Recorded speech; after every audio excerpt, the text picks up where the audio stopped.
Uzbekistan का एक बड़ा शहर समरकंद, ये पूरा शहर दायरे इस्लाम में कैसे दाखिल हो गया?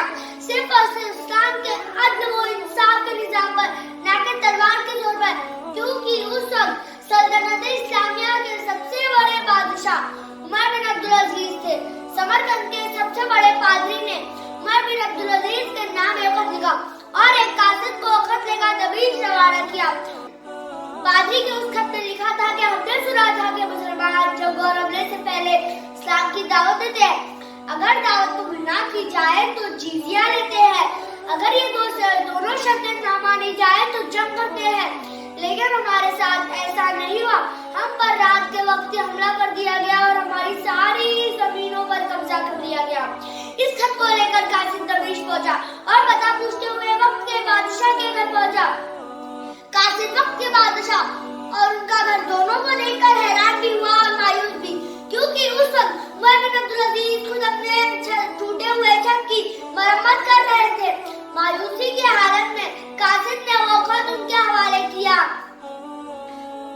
उमर बिन अब्दुल अजीज ने उसी खत के पीछे अपना जवाब लिखा। समरकंद में मौजूद लश्कर में से एक आमिल को काजी बनाया जाए और काजी की शिकायत सुनी जाए, और खत कासिद को देकर रवाना कर दिया। कासिद समरकंद पहुंचा। पादरी ने वो खत लेकर लश्कर के हाकिम कतीबा के पास डरते पहुंचा। कतीबा ने खत पढ़ते ही फौरन काजी को चुना। काजी साहब ने पादरी को अपनी बात रखने का मौका भी दिया। काजी साहब ने लश्कर के हाकिम कतीबा से भी सवाल किया। उन्होंने भी जो सही था वही बताया। दोनों की बात सुनकर फैसला पादरी के हक में हुआ और काजी साहब के फैसले के मुताबिक तमाम मुस्लिम फौज और सिपह सालार अपने बीवी बच्चों के साथ समरकंद के हद से बाहर निकल जाए और सारा माल गनीमत यही समरकंद में छोड़ जाए।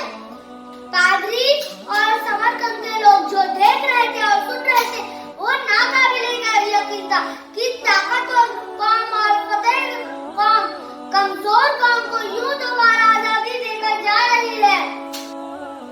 तारीख इस बात की गवाह है कि थोड़ी ही देर बाद पादरी साहब की क़यादत में लोग घरों से निकलकर लश्कर के पीछे सरहदों की तरफ गए और कलमा पड़ा और लश्कर को वापस लाया और कहने लगे ये आप ही की सल्तनत है और हम आपकी क़यादत में रहने